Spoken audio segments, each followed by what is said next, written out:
যারা এখনো জানো না তাদের জন্যে আমি জার্মানিতে মার্শাল আর্ট ক্লাসে ভর্তি হয়েছি এবং অনেকগুলো ক্লাস করেছি। যদিও সেটা self defence, proper martial art না।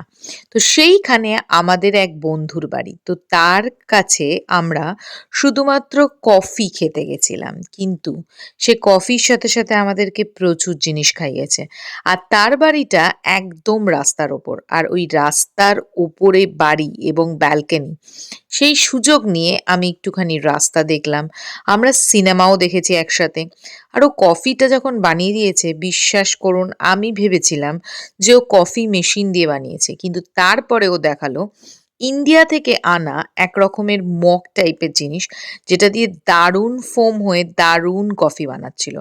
এবং সেই কারণের জন্যে আমি দুবার কফি খেয়েছি। গল্প করতে কফি খেতে কোথায় যে সময়টা কেটে গেল বুঝতে পারিনি। তারপরে এই সুন্দর ডেলিশিয়াস পিৎজাটা খেয়ে বাড়ি আসলাম।